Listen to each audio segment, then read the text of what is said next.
성령 하나님이 지금 이 자리에 우리와 함께 하시는 줄 믿습니다.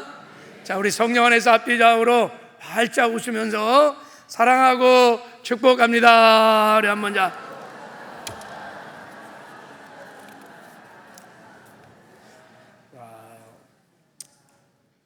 우리 다시 한번 우리 지체들을 한번 격려할 때 이렇게 한번 격려할게요.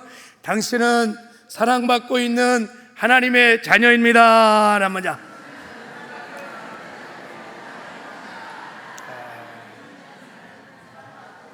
할렐루야. 다시 한번 당신은 하나님의 얼굴을 구하는 예배자입니다. 우리 한번 할렐루야. 자, 한 번 더. 자, 당신은 세상을 살리는 선교사입니다. 우리 한번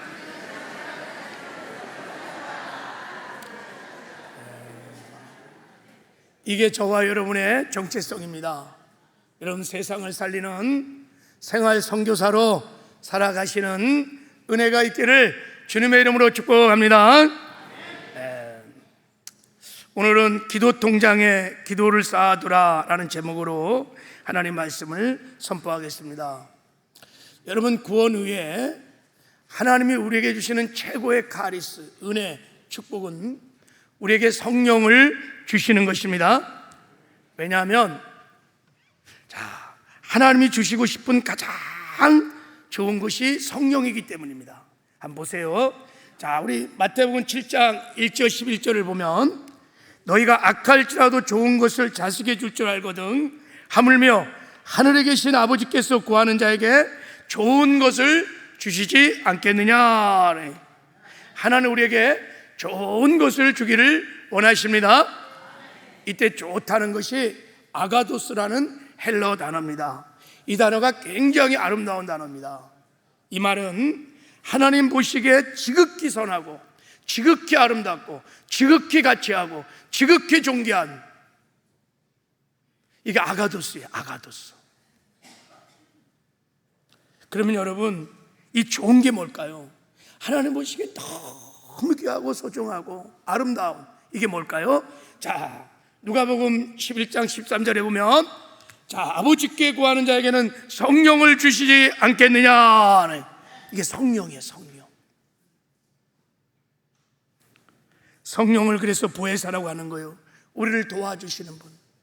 성령님은 아버지께 보내심을 받고 구원받은 하나님의 자녀를 도와주시라고 우리 곁에 와 계신 보혜사, 우리를 돕는 자 있습니다. 그래서 우리가 성령을 받고 성령의 충만을 받는 것이 하나님이 주시는 최고의 은혜요, 최고의 축복이요, 최고의 선물인 줄 믿습니다. 자, 오늘 본문 말씀해 보면 이방인 최초로 이렇게 하나님이 주고 싶은 최고의 카리스, 은혜를 최초로 받은 사람이 나옵니다. 정말 복받은 사람이에요. 그 주인공이 누구냐면 고넬료라고 하는 사람이, 고넬료. 오순절 마가다락방 이후에 이방인, 지구촌에서 이방인 최초로 성령을 받은 사람, 성령의 충만함을 경험한 사람이에요. 그래서 이 사건은 굉장히 파격적인 사건입니다. 자, 사도행전 10장 전체를 우리가 읽어보면 하나님 막 강권적으로만 전적인 은혜로 고넬료에게 성령을 부어주시는, 성령 충만을 주시는 것을 우리가 볼 수 있습니다. 막 하나님이 환상 중에요, 막 나타나셔서 고넬료에게 그래요. 너 베드로를 청하라. 그리고 베드로에게 막 천사를 보내갖고 너 고넬료 집에 가서 말씀을 전하거라. 그래갖고 하도 하나님이 강권해갖고 사도 베드로가 고넬료 집에 가서 말씀을 막 전하는데, 말씀을 막 전하는 중에 막 성령이 막 임하는 거예요. 아니, 성령은 주로 하나님의 자녀들이 간절히 구할 때 주시거든요. 근데 고넬료의 가정에 임했던 성령은요, 말씀을 막 전하는 중에 막 성령이 모든 사람에게 막 임하기 시작했어요. 고넬료만 성령을 받은 것이 아니라 고넬료가 초청했던 가족들, 일가 친척들, 그의 동료 친구들, 오이코스들이 그냥 집단적으로 성령의 충만함을 받았어요. 놀라운 놀라운 사건이, 역사적인 사건, 누구도 상상하지 못했던 엄청난 사건이 벌어진 것입니다. 성경에 기록될 만큼 위대한 사건이 고넬료가 이방인 최초로 성령을 받은 것입니다. 자, 저는 오늘 설교의 포인트가 성령을 받으라 거기에 있지 아니하고 어떻게 이런 놀라운 일이 일어났을까, 여기에 초점을 맞추려고. 왜 하나님은 고넬료에게 이렇게 하나님 주고 싶은 최고의 아가도스 성령을 이렇게 막 일방적으로 막 강권하여 부어주셨을까요? 여러분, 하나님이 복을 주실 때는 무조건 아무에게나 복을 주시는 분이 아닙니다. 복을 받을 만한 그릇이 준비되면 그 그릇의 분량만큼 주시는 거예요. 그래서 우리가 하나님께 나가서 하나님 무조건 복을 주세요, 그렇게 기도하는 사람은 어리석은 사람이에요. 복을 받을 만한 그릇을 준비하는 것이 더 중요합니다. 준비된 그릇만큼 하나님이 복을 주십니다. 그러니까 고넬료가 하나님이 이런 놀라운 기적을 베푸실 만큼 준비되었다는 거예요. 막 그냥 성령을 막 부어줄 만큼 그릇이 다 준비되었던 거예요. 그 그릇이 뭘까요? 하나님이 그렇게 기적을 베풀 수 있었던 이유가 뭘까요? 그것은 두말할 것도 없이 고넬료의 기도입니다. 하나님은 고넬료의 기도를 사용하셔서 그렇게 제한 없이 마음껏 복을 줄 수 있었던 것이요, 기적을 베풀 수 있었어요. 마음껏 역사할 수 있었어요. 고넬료의 기도가 하나님이 기적을 베풀게 할 수 있었던 이유입니다. 오늘 하나님께서 고넬료의 기도를 통해서 우리에게 보여주시는 기도의 놀라운 신비, 기도의 놀라운 비밀, 기도의 놀라운 능력을 함께 좀 나눠보기를 원합니다. 할렐루야. 오늘 이 기도의 능력, 기도의 비밀, 이 신비를 깨닫고 정말 기도하는, 기도의 사람들로 거듭나는 은혜가 오늘 예배 가운데 있기를 주님의 이름으로 축복합니다. 자, 고넬료의 기도를 한번 살펴보기 전에 고넬료는 어떤 사람이었냐면요, 자, 고넬료는 로마 군대 백부장이었어요. 장교였어요. 경건한 사람이었어요. 그리고 온 집과 더불어 하나님을 경외하는 사람이었어요. 그리고 구주의 사람이었어요. 그리고 고넬료는, 자, 우리 2절을 한번 읽어보겠습니다. 시작. 그가 경건하여 온 집과 더불어 하나님을 경외하며 백성을 많이 구제하고 하나님께 항상 기도하더라. 고넬료는 기도하는 사람이었습니다. 기도하는 사람이었어요. 자, 고넬료의 기도에는 굉장히 특이한 점이 있습니다. 하나님이 작정하시고 고넬료의 기도를 통해 우리에게 기도의 비밀을 가르쳐 주기 위해서 고넬료의 기도에는 굉장히 특이한 점이 있어요. 자, 첫 번째, 고넬료는 항상 기도했다는 거예요. 그러니까 고넬료는 기도를 하되 항상 기도했다는 거예요. 이 말은 여러분, 고넬료가 시간을 정하고 정시 기도를 했다는 뜻이에요. 정시 기도. 유대인들은 하루에 3번씩 여러분 기도를 했어요. 오전 9시, 12시, 오후 3시. 아마 제가 보기에 고넬료가 유대인들의 습관을 따라 이방인이지만 정시 기도를 한 거예요. 하루에 3번씩 정식으로 했어요. 그러니까 고넬료는 기도를 했다 말았다 이런 것이 아니라 꾸준히 지속적으로 항상 기도하는 사람이었어요. 자, 고넬료의 두 번째 기도의 특징은 오늘 본문 31절에 보면 고넬료야, 하나님이 내 기도를 들으시고 그랬어요. 하나님이 고넬료의 기도를 들으셨다는 거예요. 여러분, 우리가 부르짖어 간구하는 기도를 하나님이 들으시는 것을 믿으시기를 바랍니다. 세 번째 고넬료의 기도는 특징은, 자, 우리 4절을 한번 읽어보겠습니다. 4절 시작. 고넬료가 주목하여 보고 두려워 이르되 주여 무슨 일이나이까. 천사가 이르되 내 기도와 구제가 하나님 앞에 상달되어 기억하신 바가 되었으니. 내 기도가 하나님 앞에 어떻게 됐다고요? 상달되어. 이때 이 상달되었다는 뜻이 헬라어로 아나바이노라는 단어인데 향기가 올라가다 이런 뜻이에요. 그러니까 이 말씀은 고넬료의 기도가 하늘나라로 올라갔다는 거예요. 기도가 하나님 보호자에 올라가서 쌓였다는 거예요. 기도는 사라지지 않습니다. 상달되었다는 거예요. 하늘나라에 쌓였다는 거예요. 어떻게 고넬료의 기도가 하늘나라에 올라가서 쌓였을까? 자, 계시록 8장에 보면 이런 말씀이 있습니다. 다른 천사가 와서 제단 곁에 서서 금양로를 가지고 많은 양을 받았으니 이는 모든 성도의 기도와 합하여 보좌 앞 금제단에 드리고자 함이라. 향연이 성도의 기도와 함께 천사의 손으로부터 하나님 앞으로 올라가는지라 그랬어요. 기도회를 분향단의 향으로 비유하고 있는데, 우리가 막 기도를 하면 천사가 나온다는 거예요. 천사가 와서 우리 기도를 아주 귀하고 귀한 금향단에다가 담아요. 뭐에다 담는다고요? 금향단에다가. 기도가 얼마나 귀하고 가치 있으면 금향단에 딱 담아서 천사가 금향로를 가지고 하나님 보호자 앞에 가면 하나님 보호자 앞에 기도를 담는 금잔이 있어. 기도의 잔이 있어요. 거기다가 이렇게 탁 담는 거예요. 그럼 하나님 보호자 앞에 금제단에 차곡차곡 기도가 쌓이는 거예요. 기도는 그래서 땅에 떨어지지 않아요. 기도는 사라지지 않아. 하늘에 다 쌓여진다는 거. 할렐루야. 하나님이 고넬료의 기도를 통해서 우리에게 말씀하십니다.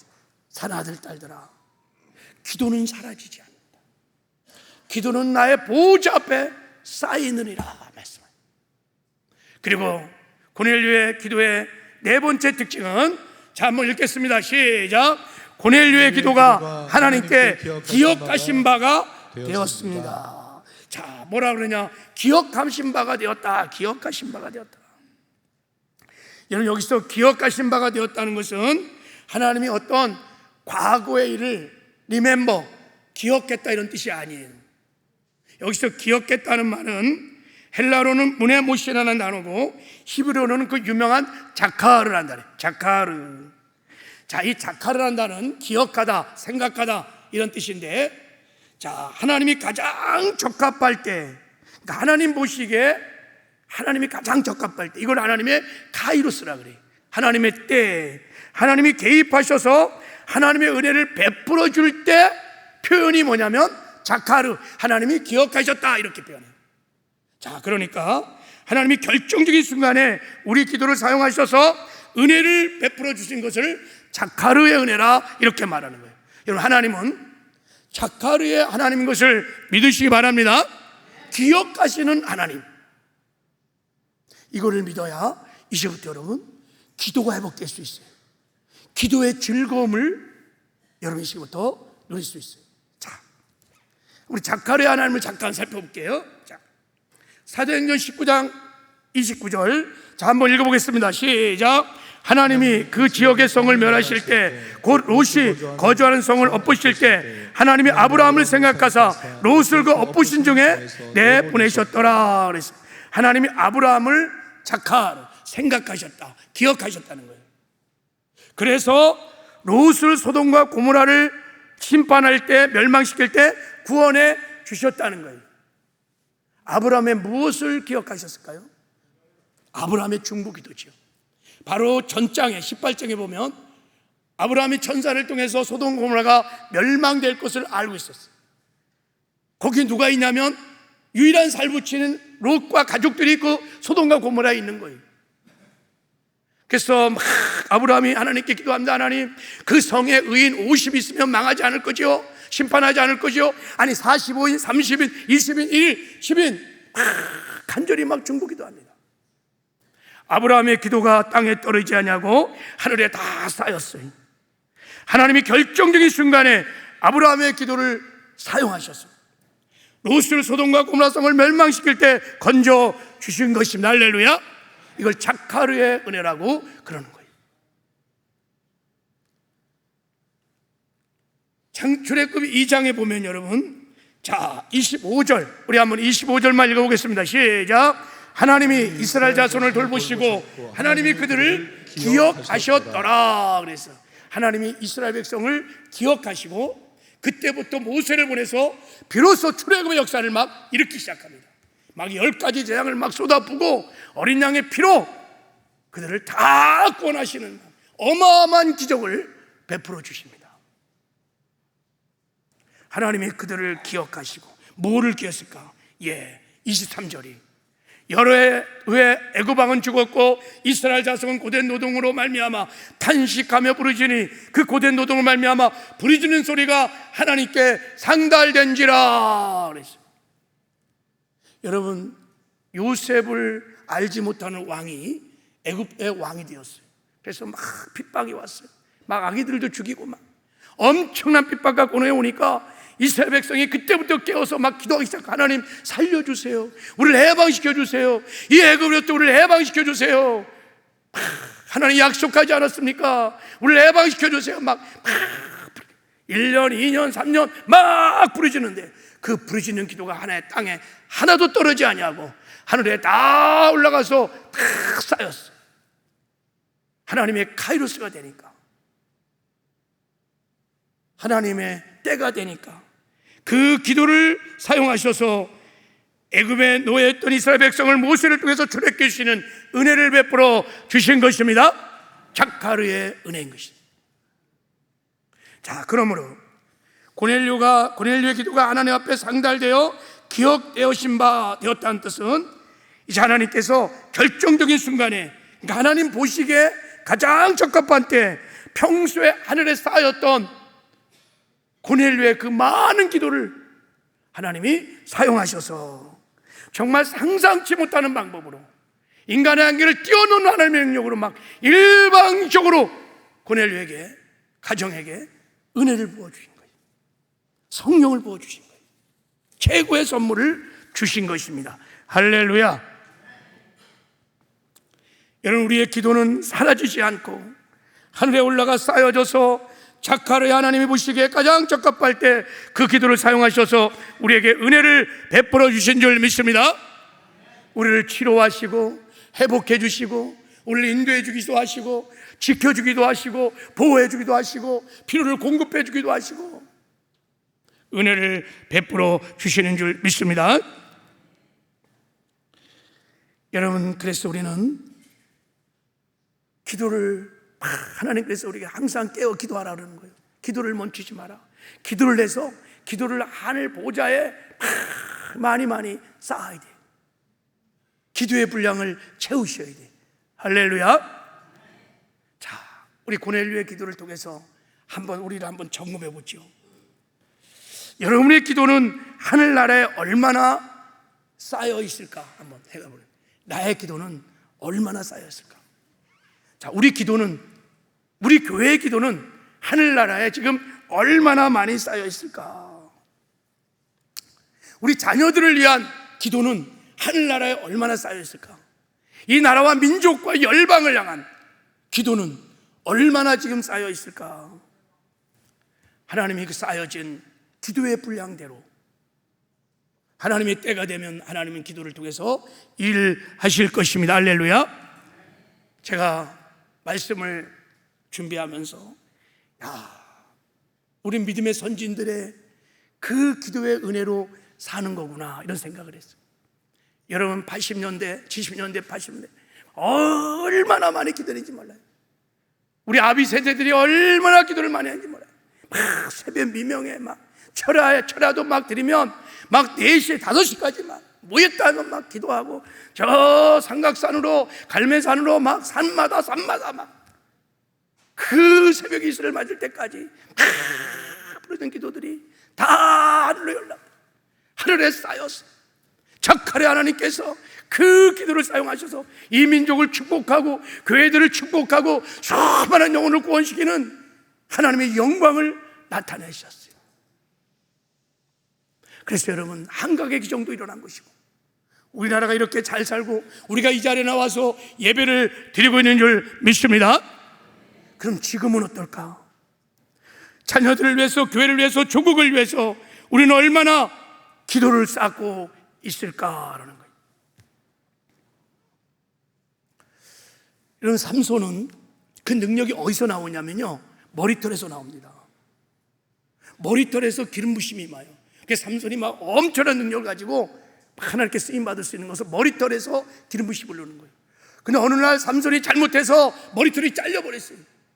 그때부터 기름 부심이 끝나는 순간 삼손은 초라한 사람으로 두 눈이 다 빠지고 노예가 되고 비참하게 전락해버립니다. 우리의 심령, 우리 가정, 우리 교회, 한국교회, 그 기름 부심이 어느 순간부터 점점 임재와 영광이 점점 약해지기 시작했어요. 왜 그랬을까요? 삼손의 머리털이 잘라진 것처럼 기도의 머리털이 자꾸 잘라지는 거예요.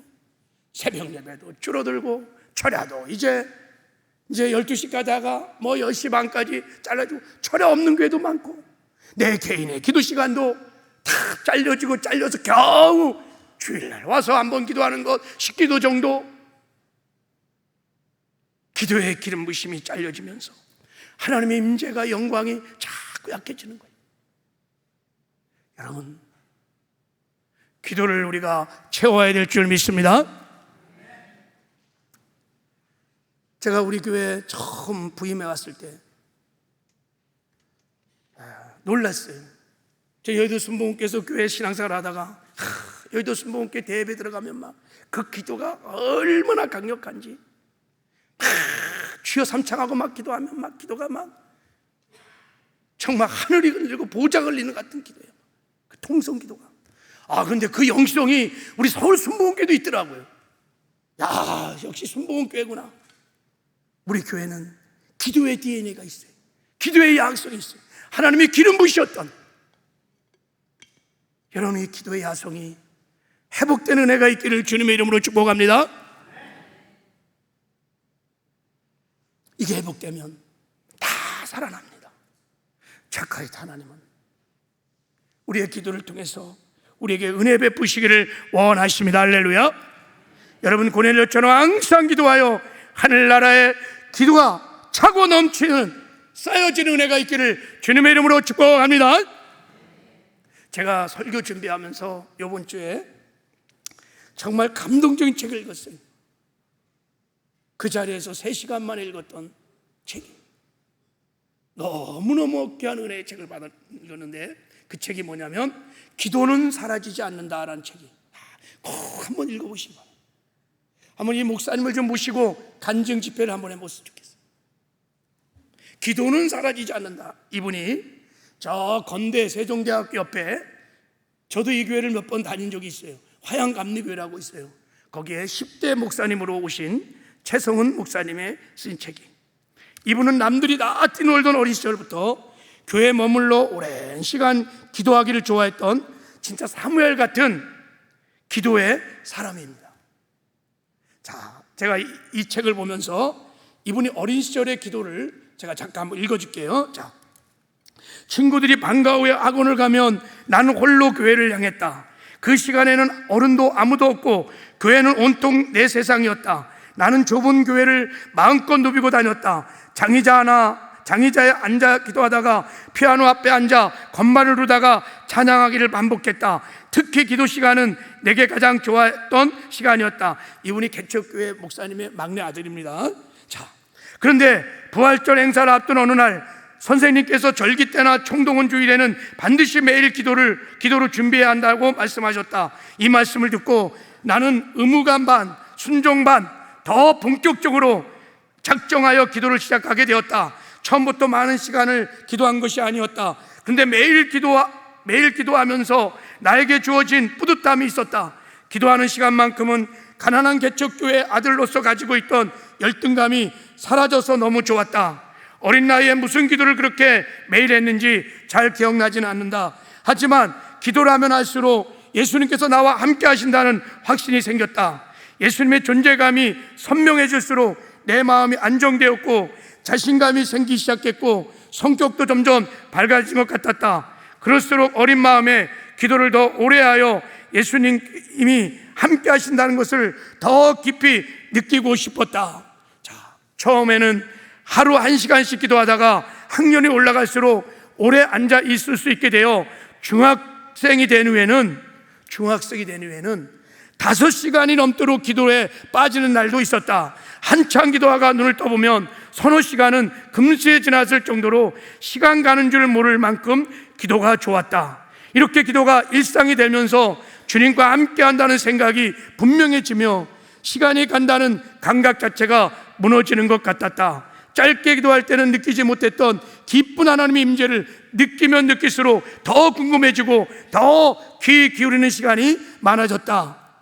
부활절 행사나 성탄절 행사가 있는 날에는 더 큰 소리로 통성기도를 했다. 그런 날은 항상 목소리가 걸걸하게 쉬어서 리슨크로 찬양을 부르곤 했다. 아무래도 좋다. 기도를 통해 하나님을 만나고 그 안에서 기쁨으로 교제하는 시간이 내 어린 시절의 가장 큰 즐거움이었다. 이런 기도의 아이가 장성해서 선교사로 부름을 받습니다. 그래서 아프리카에서 7년 동안 사역을 하다가 또 갑자기 하나님이 부르셔서 저 남극 알래스카로 선교사로 가서 거기서도 7년 사역하는데 큰 부흥이 일어났어요. 한참 부흥을 하는데 또 하나님이 부르셔서 미국 벤츄리 지역에 부르셔서 거기서도 부흥이 일어났어요. 근데 또 하나님이 부르셔서 화양감리교회 10대 목사로 오시는 분입니다. 이 책은 하나님 앞에 쌓인 기도가 목사님의 삶과 선교와 목회 가운데 어떻게 풀어지고 생생하게 하나님의 역사하는지를 보여주는 간지집이다. 간증집. 자, 제가 이제 그 간증 중에 하나를 좀 소개하겠습니다. 자, 이분의 이분이 둘째네, 둘째. 막내 동생이 군대를 갔어요. 논산에서 훈련을 받고 100일이 되니까 수료식을 한 거예요. 그래갖고 이제 위로 아버지, 어머니, 위로 형님이 한 분 있는데 같이 이제 차를 타고 논산 훈련소를 간 거예요. 아버지가 운전하고 자기는 조수석에 타고 뒤에는 어머니하고 큰형님이 타고 이제 내려갔어요. 동생과 짧은 만남을 갖고 다시 이제 서울로 올려고 그러는데 마음속에 무슨 감동이 오냐면, 상훈아, 그 차를 타지 마라, 이런 말을. 그 차를 타지 말라는 거예요. 아니, 지금 서울에서 가족이 같이 와갖고 올라갈 때 같이 타고 가는 게 당연한 건데 무슨 차편이 없는데 그 차를 타지 말라는 감동이 와갖고, 내가 음성을 잘못 들은 거지. 그래서 다시 앞 조수석을 딱 문을 열고 타려고 그러는데 또 강력한 음성이 들려왔는데 그 차를 타지 말거라. 하나님 음성이 또 들려온 거예요. 그래갖고 하나님, 그러면 이 음성이 하나님 음성인지 아닌지를 제가 점검해도 좋겠습니까? 그래서 이렇게 점검을 한 거예요. 제가 어머니에게 물어서 저는 그냥 시내버스 타고 가겠습니다, 그렇게 물었을 때 어머니가 흔쾌히 대답을 해주면 하나님의 음성인 줄 제가 알겠습니다. 그래서 물은 거예요. 어머니, 저는 그냥 시외버스 타고 혼자 서울 올라가도 될까요? 그랬더니 어머니가 뭐 조금도 망설였지. 그래, 알았다, 시외버스 타고 올라가라. 그래, 하는 음성을 들은 거예요. 그래갖고 이제 가족들은 다 서울로 올라가고 자기만 이제 시외버스를 터덜터덜하면서 이제 시외버스를 타고 이제 서울로 올라간 거예요. 자, 서울에 집에 가보니까 문을 두드려도 아무도 안 나오는 거예요. 벌써 나보다 훨씬 일찍 도착할 가족들이 아무도 안. 그래서 1시간을 기다리고 2시간을 기다려도 가족이 안 오는 거예요. 밤 11시가 되는데 전화가 딱 울려왔어요. 전화를 듣는 순간에 불길한 생각이 들었어요. 누구누구십니까? 가족 되시나요? 여기 영동 세브란스 병원입니다 하면서 가족 보호자를 찾는 기도였어요. 가족들이 올라오다가 교통사고를 당했는데 술이 잔뜩 취한 사람이 자동차를 박은 거예요. 어디를 박았냐면 조수석을 강타고 가갖고 형님은 그냥 완전히 어그러지고 차는 완전히 폐차가 되고 가족들은 다 지금 이제 병원에 다 지금 다 누워있는 상황이. 그래서 막 달려간 거예요. 달려가서 이제 경찰이 조사를 했대요. 조사를. 그래서 여기까지 뭐 보호자가 누구십니까? 제가 보호자입니다 그러니까 뭐 조사를 하다가 현장 사진을 봤대요. 현장 사진을 딱 보니까 차가 폐차 수준인데 완전히 조수석은 완전 찌그러졌다는 거예요. 그때 충격을 받았대. 내가 만약에 이 자리에 이 조수석에 탔으면 나는 완전히 그냥 그 자리에서 식사를 한 거예요. 제가 그 후에 간증은 제가 읽겠습니다. 사고 수습은 새벽이 되어서 마무리되었다. 응급 환자들 사이에 있으려니 두 다리를 땅에 딛고 서 있는 것이 기적과 같이 느껴졌다. 울컥한 마음에 그 자리에 무릎을 꿇었다. 시멘트 바닥 때문에 무릎이 아파왔다. 그래도 괜찮았다. 아무래도 괜찮다. 무릎을 꿇을 수 있는 두 다리가 멀쩡하게 있다는 사실만으로도, 아니 내가 살아있다는 것만으로도 눈물 나게 감사했다. 주님 감사합니다. 눈물이 후두둑 떨어졌다. 그런데 그때 눈앞에 환상이 보였다. 초등학교 5학년 6학년 때 아무도 없는 빈 교회에서 2시간이고 3시간이고 기도하는 내 기도의 모습이 보였다. 이어서 내 인생에 완전히 뒤바꾼 하나님의 강력한 한마디가 들려왔다. 이렇게 하나님이 말씀하셨대요. 상훈아, 내가 이제부터 내가 기도한 것들을 찾았을 것이다. 네가 기도한 것을 내가 이제부터 찾았을 거야. 그때 깨달았다. 하나님께서 오랜 세월 드렸던 그 기도를 모두 쌓아놓으셨다는 것을 말이다. 돌아보면 나의 어린 시절은 기도뿐이었다. 방과 후 교회에 불러 하루 2시간, 3시간 기본으로 기도를 했다. 특별한 절기를 준비하는 동안은 더 많은 시간을 기도하였다. 남에게 보이기 위한 것도 간절한 기도 제목이 있어서도 아니었다. 하면 할수록 기도가 즐거웠고 깊어지는 그 깊이를 더 느끼고 싶고 그분을 더 알고 싶은 순수한 마음에서 기도가 시작된 것이었다. 생명을 맞바꾼 오늘의 기적을 만들어낸 것도 바로 어린아이가 우직하게 쌓아온 그 시절의 기도였다. 도란도란 나누던 그 시간에만 잠시 머물렀다가 어디론가 올연히 사라질 줄 알았던 기도의 향연이 사실은 하늘나라 기도통장에 든든히 쌓여 있었던 것이었다. 나도 잊고 있었던 기도의 존재를 하나님은 10년이 넘도록 똑똑히 기억하고 있었다. 나는 병원 바닥에 무릎을 꿇고 이렇게 기도했다. 주님, 제가 인생을 주님을 위해서 바치기를 원합니다. 이 서원을 한 지 몇 년 후 마침내 내 삶을 주님께 드리는 기회를 찾았다. 하나님이 나를 해외 선교사로 부르셨다. 이제까지 내가 생각하는 기도의 개념은 한정된 시간 안에만 맴돌았다. 내가 기도하는 그 시간, 그 장소, 그 좌표 안에서만 기도의 능력이 발휘된다고 생각했다. 그러나 우리가 시간과 공간에 머무는 동안에도 기도는 시간과 공간에 제한 없이 이루어지고 발휘되고 있었다. 때로는 친구에게 수다 떨듯, 때로는 아버지께 이르듯 시시콜콜한 대화들로 채워갔던 어린 시절의 기도가 10년 후에 생명을 살리는 결정적인 힘이 되었기 때문이다. 마치 비상 상황에서 목돈을 모아둔 적금 통장을 깨서 위기를 모면하는 것처럼 말이다. 기도에는 이런 힘이 있다. 그 후에요, 이분이 오두바 살 것 같아서 낭떠러지게 떨어질 때도 하나님이 이분의 기도를 기억하시고 자카르 하나님이 그 결정적인 순간에 그를 보내주십니다. 아프리카 선교 가서 권총동 강도를 만나서 죽을 지경에도 그 죽음에서 사망의 골짜기에서 건져주십니다.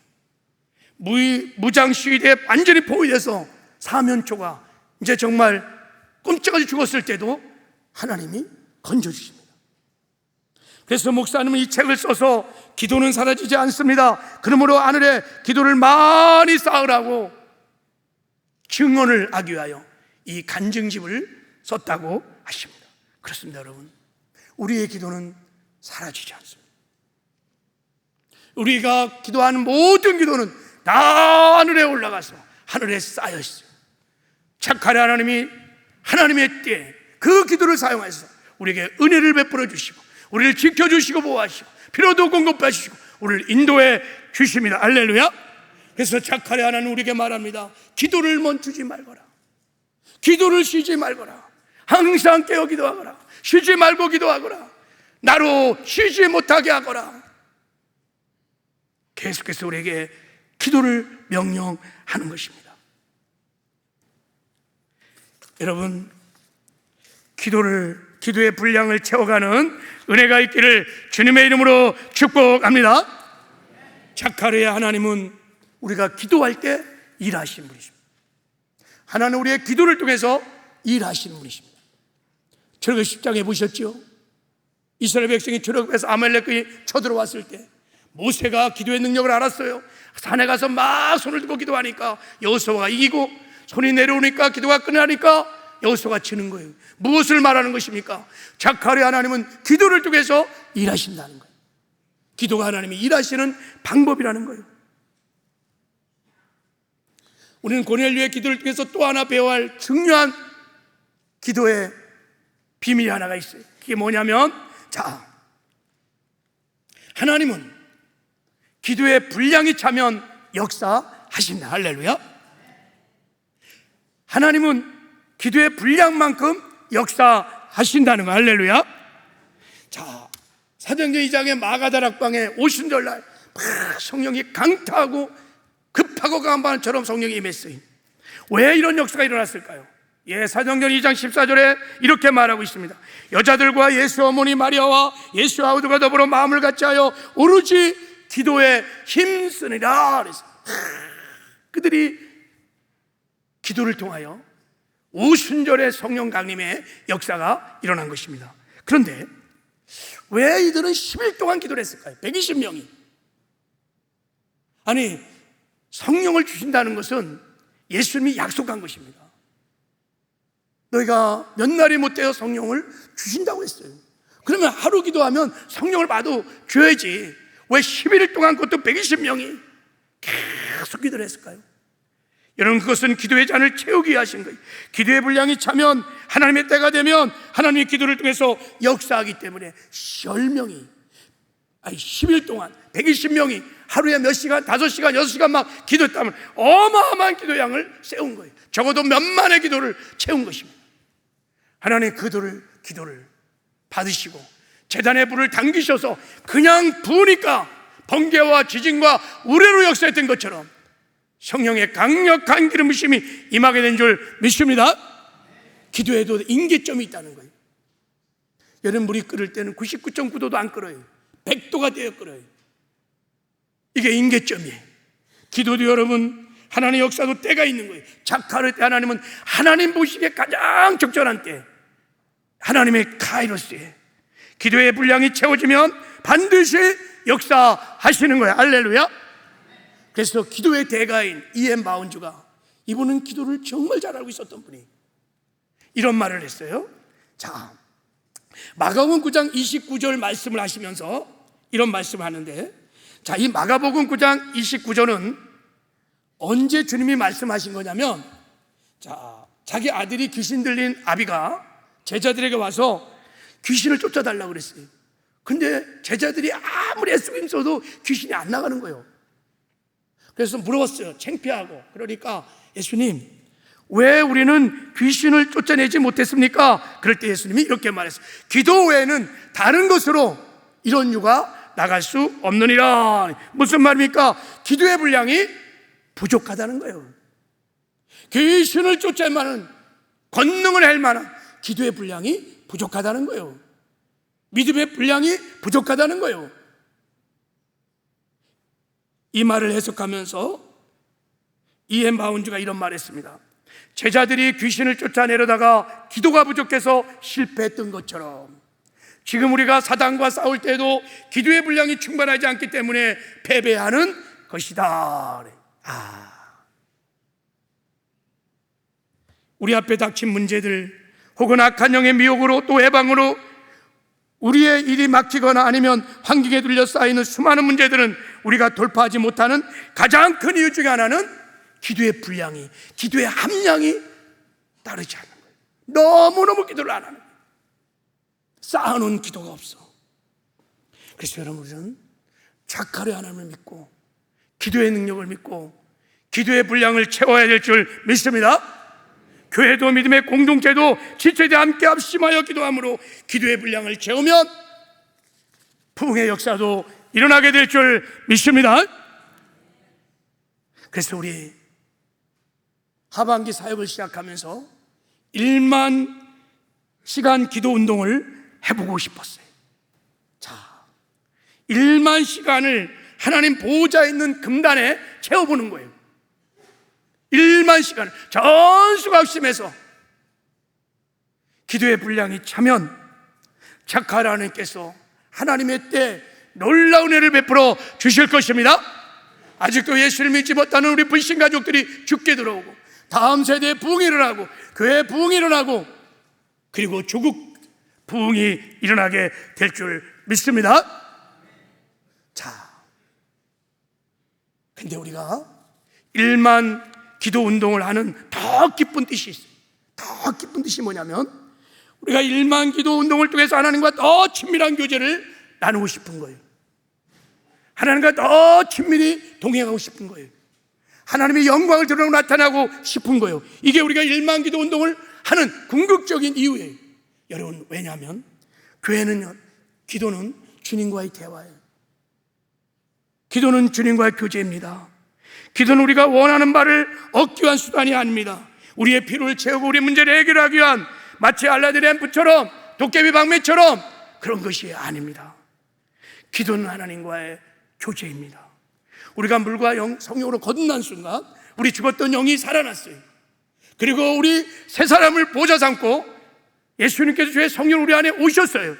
그 주님과 우리가 같이 호흡하고 교제하고 대화하고 예배하고 동행할 수 있는 본질적인 통로가 뭐냐면 기도하는 것입니다.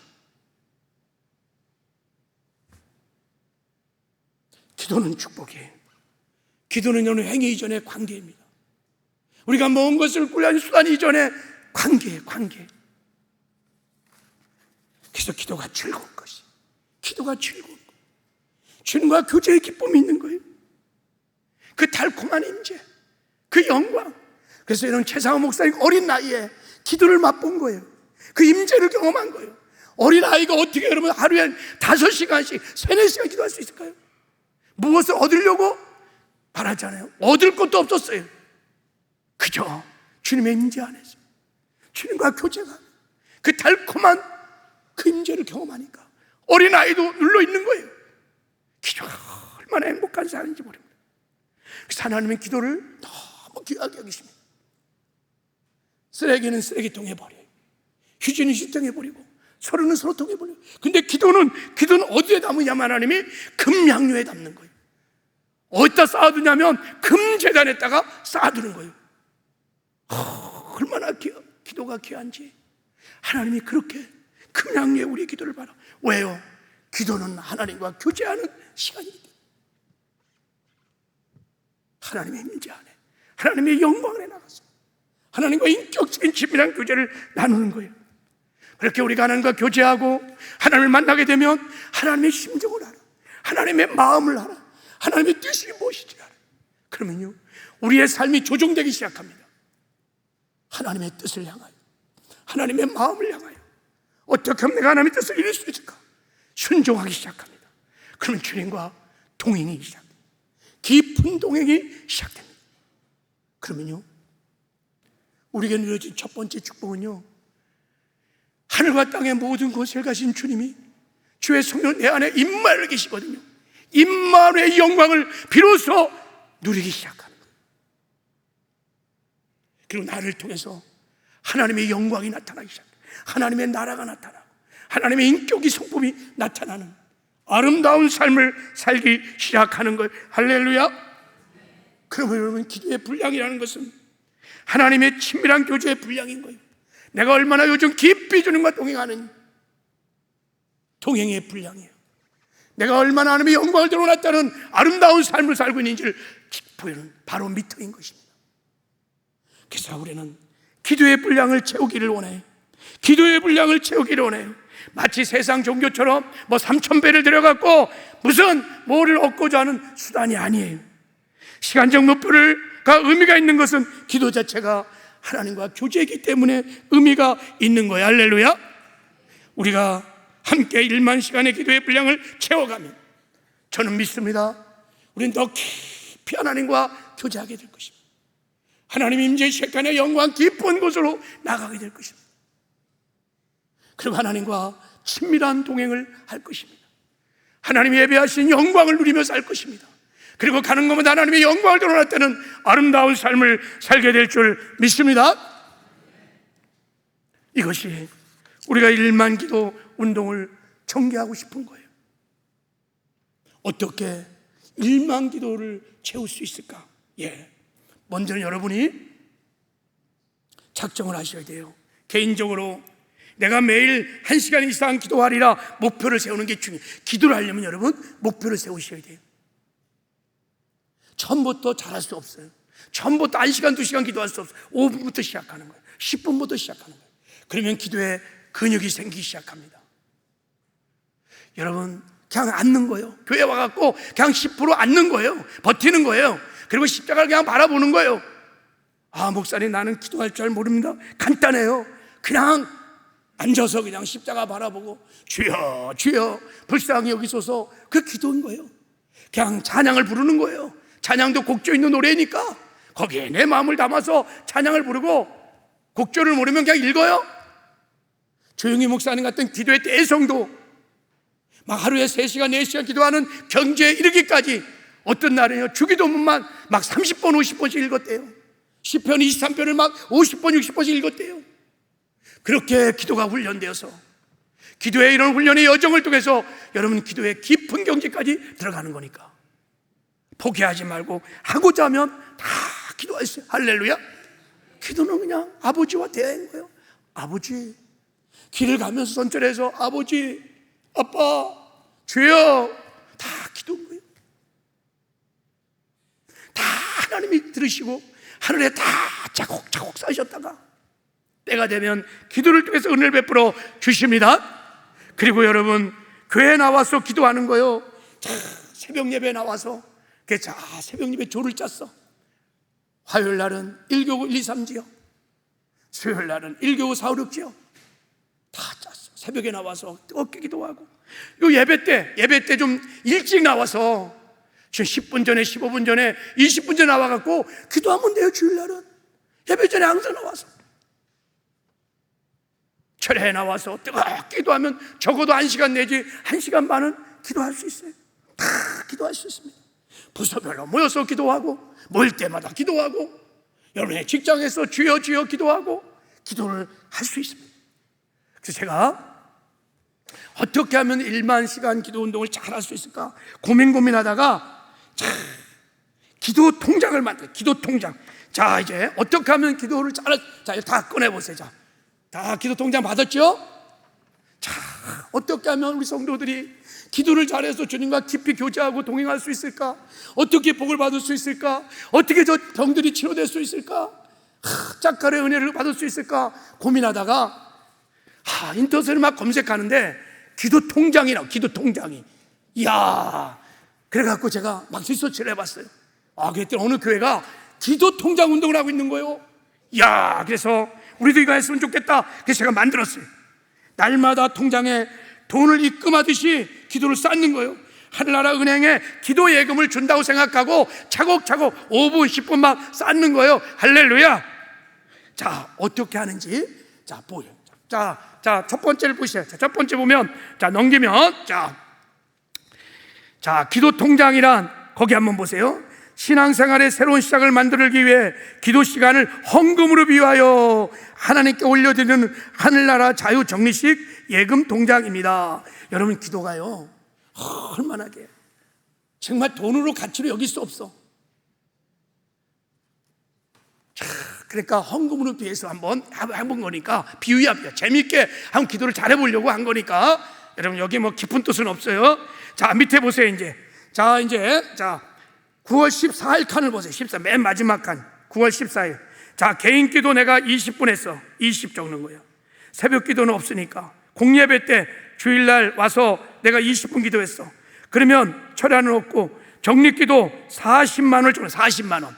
1분당 10,000원씩 주면 40분 기도하면 40만 원. 우리 사모가 그래요. 1분에 10,000원은 너무 비싸대. 1분에 뭐 10만 원을 한잖아. 이렇게 하잖아요. 여러분, 기도가 금보다 더 귀하다니까요. 1분의 기도가 하나님께는 얼마나 귀한지 몰라요. 1분의 기도로 하는 하나님이 역사하시면요, 그냥 세상을 다 바꿀 수도 있어요. 기도가 얼마나 그냥 1분에 계산하기 쉽도록 10,000원씩 줬어요. 40분 기도하면 40만 원이야. 뒤로 넘겨. 뒤로 넘겨. 15일 월요일 날이 내가 기도 시간을 20분 적어요. 새벽 기도 나와서 30분 했어요.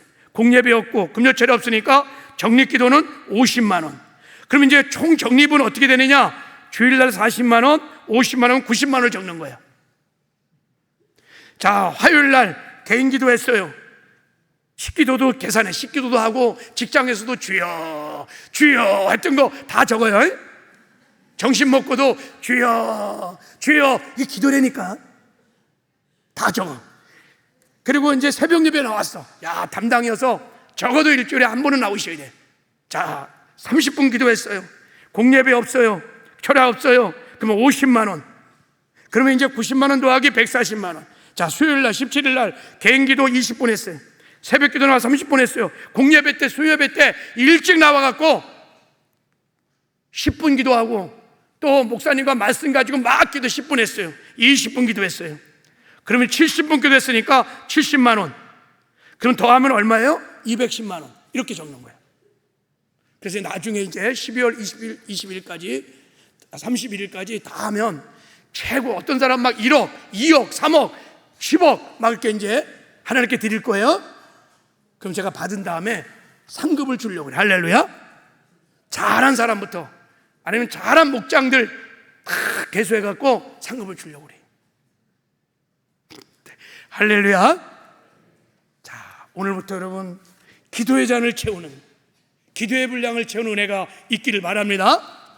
그래서 더 깊이 주님과 친밀히 교제하시고 깊이 주님과 동행하고 임마의 영광을 누리며 가는 것마다 빛과 소금 역할을 감당해서 주님 제발 하나님의 영광을 드러내는, 야, 당신을 보니 예수를 보는 것 같소, 그런 아름다운 삶을 살아내는 저와 여러분 되기를 주님의 이름으로 축복합니다.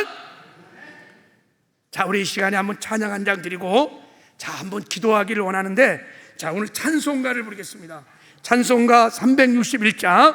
자, 우리 기도하는 마음으로, 기도는 즐거운 시간입니다. 찬송 부르고 준비한 예물도 지금 이 시간에 드리겠습니다. 드린 다음에 우리 말씀 붙들고 함께 한번 기도할게요.